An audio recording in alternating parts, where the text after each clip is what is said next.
Bonsoir à tous. À la une de ce journal, tollé de réactions au Parlement après la déclaration controversée des parlementaires élus dans la région du Sud en condamnant ce qu'ils qualifient de projet tribal de prise de pouvoir après une manifestation anti-BIA à l'étranger. Ces députés élus dans la région du Sud suscitent l'indignation de l'opposition et la société civile placée sur le banc des accusés. Ces parlementaires signataires de la déclaration controversée s'expliquent en ouverture de ce journal. Les dérives décriées dans la gestion des fonds de l'APE continuent de provoquer de vives tensions entre parents d'élèves et des chefs d'établissements scolaires publics au Cameroun. Vous suivrez au cœur de ce journal une enquête réalisée dans un lycée situé dans le Mungo, là où de nombreux parents déplorent l'opacité dans la gestion des fonds de l'APE censé soutenir l'éducation de leurs enfants. Comment en est-on arrivé là? Élément de réponse à suivre dans ce journal.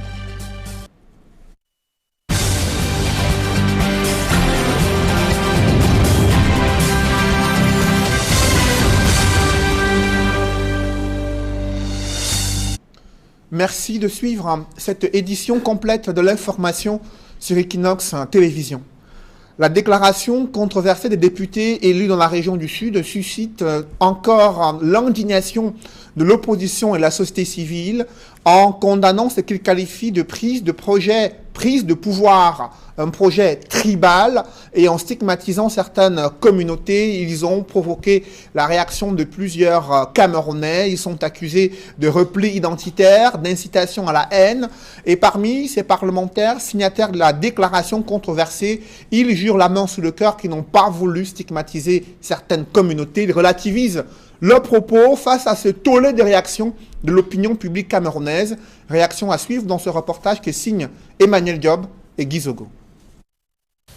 La lettre des députés du Sud pour dénoncer les agissements des manifestants à Genève lors du récent voyage du chef de l'État fait des vagues. Devant l'ampleur prise par les récriminations, notamment des accusations de tribalisme, l'un des signataires de la dite lettre, le député Jean-Jacques Zam, indique que cette sortie vise d'abord à rappeler le respect dû au chef de l'État. Nous avons des valeurs, nous sommes des Africains, nous sommes des Camerounais, nous avons des valeurs et ces valeurs doivent être respectées. Le chef de l'État est un patriarche de personnage, de par sa stature et de par sa posture. Il est chef de l'État, il n'est pas M. Paul Biya. C'est une institution qui doit être respectée. C'est cela que nous avons voulu traduire à travers le message que nous avons envoyé. Selon lui, les députés du Sud sont pour un débat d'idées et loin de tout glissement vers le tribalisme. Nous sommes d'accord qu'il y ait un débat d'idées, mais nous ne voulons pas le glissement vers la tribalisation du débat politique. Et on se rendra compte très rapidement que lorsqu'on fait le panorama des personnes qui affichent ce comportement, elles sont originaires malheureusement d'une région. Mais nous ne stigmatisons pas pour autant les ressortissants de cette région, puisque nous vivons en bonne intelligence avec les ressortissants de cette région. Encore moins, ajoute-t-il, il n'est question d'aucune stigmatisation des ressortissants d'une région, notamment ceux de l'Ouest. Nous ne nous attaquons pas à certaines personnes parce que nous n'allons pas faire le jeu de cela. Vous savez qu'aujourd'hui, il y a des gourous qui lancent des fatwas contre certaines populations, contre certains peuples du Cameroun. Nous n'allons pas faire le jeu de cela. Nous sommes résolument républicains. Les députés du Sud renvoient donc dos à dos les manifestants de Genève et les auteurs des appels à cibler certaines populations. Ceux qui ont un comportement qui est antinational doivent être poursuivis. Ceux qui lancent des mots d'ordre au génocide d'un peuple sur les réseaux sociaux, cela, je crois qu'on doit tirer toutes les conséquences sur le plan judiciaire pour qu'ils soient poursuivis en bonne et due forme. Et les signataires de la correspondance soutiennent être tous d'accord, tout en justifiant l'absence de la signature du député Martin Oyono sur ce document. Depuis le mois de janvier 2018, Martin Oyono est malade, presque alité. Et Martin Oyono n'a pas remis les pieds à l'Assemblée nationale depuis à peu près 1 an et demi. Donc c'est tout à fait normal donc Martin Oyono ne soit pas de la liste des signataires. Il n'empêche que le député SDF du Vouri, Jean-Michel Nietzsche, dans une lettre, s'indigne de cette sortie des députés du Sud qu'il qualifie de honteuse et d'anti-républicaine. Le président de l'Assemblée nationale s'en est pris, lui aussi, aux manifestants ayant perturbé le séjour du président de la République du Cameroun en Suisse. Kavaye Guédibril a violemment critiqué la protestation des activistes anti-Biya. Il a défendu mordicus l'engagement du président de la République du Cameroun pour le développement du pays. En réaction, le député SDF Joshua aussi estime que la priorité, c'est de trouver des solutions durables aux violences dans les régions du nord-ouest et du sud-ouest. Je vous propose d'écouter à la fois le président de l'Assemblée nationale et le député SDF Joshua aussi. Il faut savoir que l'urgence pour le parti politique auquel j'appartiens, le SDF, et pour moi à titre personnel, c'est l'arrêt de la violence. L'arrêt de la violence ne nécessite pas nécessairement un dialogue pour y arriver. Le dialogue, c'est pour trouver des solutions à long terme et des solutions politiques à la crise. Les députés condamnent et dénoncent solennellement, avec la dernière énergie, les actes de barbares et antipatriotiques perpétrés en Suisse il y a quelques jours par une pseudo-brigade des anti-sardinards. Malgré sa condamnation à une lourde peine privative de liberté, Mancho BBC, activiste anglophone de première heure depuis 2016, veut lui aussi jouer sa partition pour le processus de sortie de crise dans les régions anglophones. Dans une déclaration rendue publique, il déplore le fait qu'une révolution pacifique ait conduit à une telle crise d'une telle ampleur ayant un impact sur le secteur de l'éducation. Mancho BBC et Félix Ngalim s'engagent aujourd'hui dans une campagne pour une rentrée scolaire effective dans le chaudron de la crise anglophone et le respect des droits des Camerounais anglophones, font-ils savoir dans leur déclaration. D'autres détails avec Jean-Paul Chouniat. Du fond de leur cellule à la prison centrale de Yaoundé, les activistes Félix Ngalim et Mancho BBC appellent à un retour des élèves sur le chemin de l'école dans les régions du sud-ouest et du nord-ouest, paralysées depuis le déclenchement de la crise dite anglophone en 2016. Les pères fondateurs de la révolution du cercueil avancent une vingtaine de raisons pour motiver l'impérieuse nécessité de la reprise des cours en zone anglophone, présentant surtout l'éducation, d'abord comme un droit humain fondamental, puis un moyen de lutte contre les injustices, en même temps que cette éducation est un catalyseur de développement. La boycotter serait par conséquent une injustice contre les couches pauvres de la population et surtout la jeunesse. Dans cette sortie épistolaire, les deux activistes relèvent que le boycott de l'éducation prépare un recul de la société à l'âge de la pierre taillée. Appelant tous les partisans et sympathisants de la révolution du cercueil et le Conseil supérieur de la jeunesse anglophone à sensibiliser et mobiliser tous les ressortissants du sud-ouest et du nord-ouest à envoyer les enfants à l'école, Mancho BBC et Félix Ngalim notent par ailleurs que cette crise anglophone et le boycott de l'école ont déjà des conséquences énormes sur les jeunes des deux régions. Ils énumèrent entre autres la déperdition et l'avenir compromise de toute une jeunesse, désormais victime de la consommation des drogues, des viols, des grossesses indésirées, des maladies sexuellement transmissibles, des meurtres involontaires, de l'expansion du travail des enfants, la recrudescence des enfants soldats et enfants de la rue au sud-ouest et au nord-ouest. L'appel de détresse et le cri de cœur de Félix Ngalim et Mancho BBC seront-ils entendus au fin fond des deux régions anglophones? Là est toute la question. À 2 mois de la rentrée scolaire, les dérives décriées dans la gestion des fonds de l'APE continuent de provoquer de vives tensions entre parents d'élèves et chefs d'établissements scolaires. Je vous le disais en titre, l'ambiance est électrique sur le campus d'un lycée situé dans le département du Mungo. Là-bas, les parents d'élèves s'insurgent contre l'opacité et la mauvaise gestion des fonds destinés à soutenir l'éducation de leurs enfants. Comment en est-on arrivé là? C'est une enquête que signent Jacques Molland et Donald Brice Kamgan.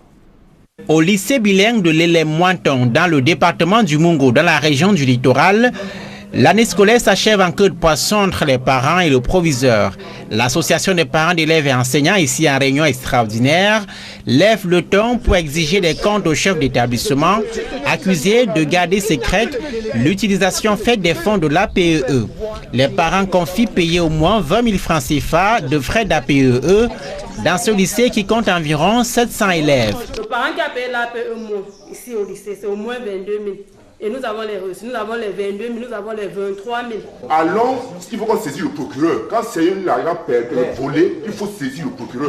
Quand on nous endort tout le temps, on dit que non, il faut la procédure, d'abord aller chez le délégué, aller. Il faut saisir le procureur. Si c'est possible, il faut saisir la CONA. Désabusés, les parents souhaitent par ailleurs voir clair sur les dépenses faites autour du recrutement des enseignants vacataires. Les chiffres avancés par l'administration scolaire leur paraissent excessifs. Les projets du lycée affichent par ailleurs un taux d'exécution méprisable. Aucun des grands travaux prévus dans le budget n'a été exécuté. Il s'agit de la construction d'une salle de classe parce que les effectifs sont pléthoriques. Qui était prévu à 3 millions n'a pas été réalisé. Le prévisionnel, l'ordinateur fixé à 325 000, mais il n'a pas été acheté. Et les bancs pour 400 000 francs. Il y avait aussi dans ce budget de grands travaux, les bancs pour 400 000 francs, la réfection et l'achat des nouveaux bancs. Rien n'a été réalisé. Dans un lycée comme celui-ci, on nous dit qu'il y a 32 enseignants vacataires, 32. Ça veut dire que l'État ne nous a rien envoyé. Donc c'est pour 10 millions de dépenses. Invité à une réunion de mise au point par l'APEE, le proviseur n'a pas honoré de sa présence. Joint au téléphone par la rédaction d'Equinox Télévision, le chef d'établissement indique vaguement avoir orienté les fonds vers d'autres fins. Le délégué départemental des enseignements secondaires, Paulo Mungo, est informé de la crise qui est loin d'être un cas isolé dans les établissements scolaires au Cameroun. Depuis la fin de la construction du projet du barrage hydroélectrique de Lompanga dans la région de l'Est, certains employés broient du noir et pour cause, leurs droits n'ont pas encore été totalement payés. Ils sont près de 780 qui attendent encore. Ils ont manifesté durant ces derniers jours afin d'appeler le chef de l'État à pouvoir se prononcer sur ce problème qui perdure depuis de nombreuses années dans la région de l'Est. D'autres précisions avec Benjamin Essam. Les ex-employés du barrage hydroélectrique de Lompanga attendent en vain de rentrer en possession de leurs droits sociaux depuis juin 2017, date de livraison du projet. 870 employés du barrage de Lompanga revendiquent en ce moment-ci non seulement le remboursement de la subvention repas prélevée sur leur salaire, également le paiement de l'indemnité complémentaire de logement, ainsi que le paiement de 4 jours de récupération par mois. Des négociations entreprises avec le maître d'ouvrage EDC, l'entrepreneur chinois CWE, les syndicats et l'inspection du travail sont restés lettres mortes. Toutes ces requêtes-là sont au niveau de l'inspection du travail et à la date d'aujourd'hui, EDC et l'entrepreneur CWE ne sont pas venus aux négociations du 28 mai, ainsi qu'aux négociations du 7 juin 2019.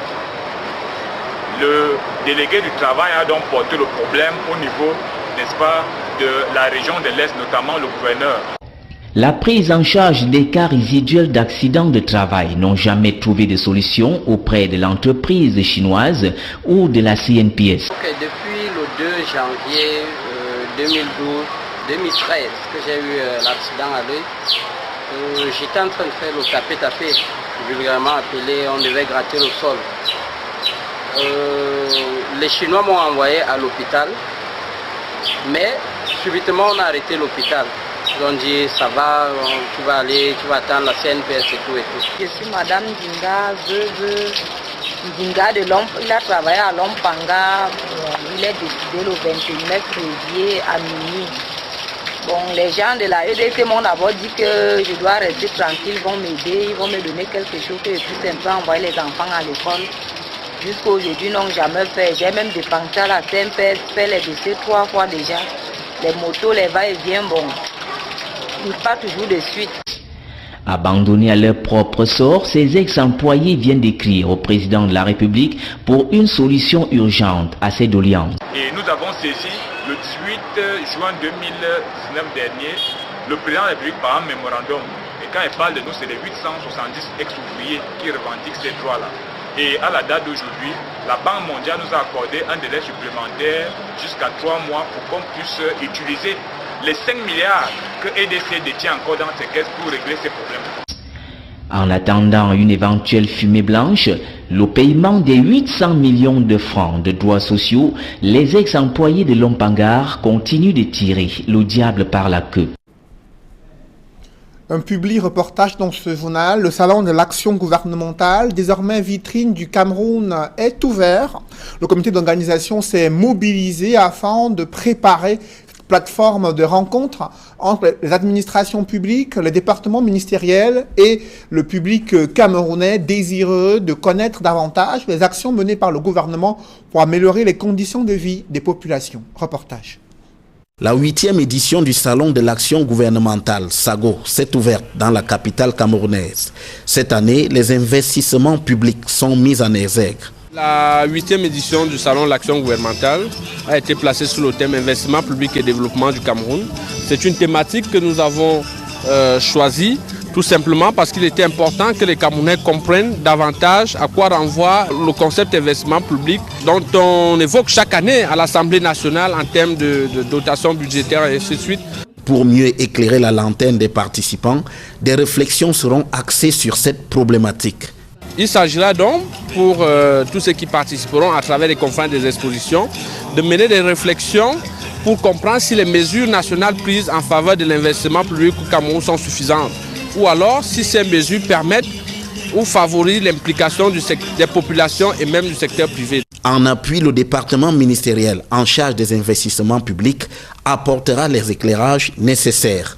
Nous avons impliqué un département ministériel comme le ministère de l'économie, de la planification et de l'aménagement du territoire qui va longuement revenir sur cette thématique-là au cours d'une conférence qu'elle va organiser et bien évidemment à travers des explications que les responsables de ce département ministériel vont fournir à tous ceux qui visiteront leur stand.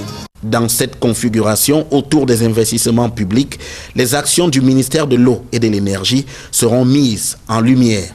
Et la particularité cette année, c'est que nous avons au centre de l'événement un département ministériel qui est très sensible. Il s'agit du ministère de l'eau et de l'énergie qui s'est déployé avec ses structures sous tutelle et de certains marketeurs pour adresser la question de l'eau et de l'énergie. À cet effet, le mercredi, il y a 2 grandes conférences. Une conférence sur l'eau en matinée, c'est-à-dire à partir de 10h, et dans l'après-midi, une conférence sur l'énergie. Toutes ces actions présentées au grand public, il reviendra au contrôle supérieur de l'État d'indiquer comment l'État procède pour veiller sur l'utilisation de la fortune publique. Nous avons pensé qu'il était important de monter d'un cran à travers ce grand déploiement et nous profitons d'ailleurs pour remercier notre invité spécial qui est le contrôle supérieur de l'État parce qu'à partir du moment où vous parlez de l'investissement public, il y a des fonds à gérer, c'est de la fortune publique et le contrôle supérieur de l'État a estimé qu'il avait sa place, il avait son mot à dire pour que les Camerounais comprennent en réalité que l'État investit, mais l'État s'assure aussi du contrôle de la gestion des finances publiques. Près d'une dizaine de départements ministériels et de nombreuses autres structures publiques, parapubliques et privées prennent part au SAGO 2019. Mesdames, Messieurs, c'est la fin de ce journal. Merci d'avoir suivi. Juste après cette édition de 20h, retrouvez Serge Alain Otto et ses invités pour le débrief du journal sur le plateau d'Equinox Soir. Serge Alain. Les parents d'élèves du lycée Lélé Montoum, nous sommes dans le département du Mongo, demandent des comptes au proviseur. Ils ont du mal à voir la traçabilité sur la gestion des fonds issus de l'association des parents d'élèves et d'enseignants. Ils sont surpris de voir qu'ils comptent près de 30 enseignants vacataires. Pourtant, selon eux, ce nombre est 3 fois moins important et les salles de classe qui devaient être construites ne l'ont pas vraiment été. Et ils sont surpris également de l'absence du chef d'établissement scolaire public durant les réunions visant à faire le point sur la gestion des fonds de l'APE. Quant au proviseur, lui dit avoir orienté les fonds vers d'autres investissements qui ne sont pas encore connus des parents. Le torchon brûle dans ce lycée. C'est le cas dans de nombreux établissements scolaires publics au Cameroun concernant la gestion des fonds de l'APE. Mancho BBC et Félix Galim, on en parle une fois de plus ce soir. Ils veulent jouer ces deux-là leur partition dans la résolution de la crise dans le nord-ouest et le sud-ouest. Dans leur déclaration rendue publique, ils regrettent le fait qu'une manifestation pacifique au départ en 2016 ait conduit à une crise d'une telle ampleur ayant un impact sur le secteur de l'éducation. Et dans leurs revendications qui ont été inscrites dans cette déclaration, ils disent qu'ils souhaitent se battre pour le respect des droits des anglophones camerounais. Une précision importante au moment où il y a ce mouvement séparatiste anglophone dans ces régions du nord-ouest et du sud-ouest, au moment où Mancho BBC, lui, souhaite se battre pour le respect des droits des anglophones camerounais et le retour à l'école dans les deux régions anglophones. Les détails, c'est dans un instant. Cédric Noufélé. Bonne soirée à vous. Bonne soirée à vous, Serge Alain. Rendez-vous demain 20h. Rendez-vous demain 20h.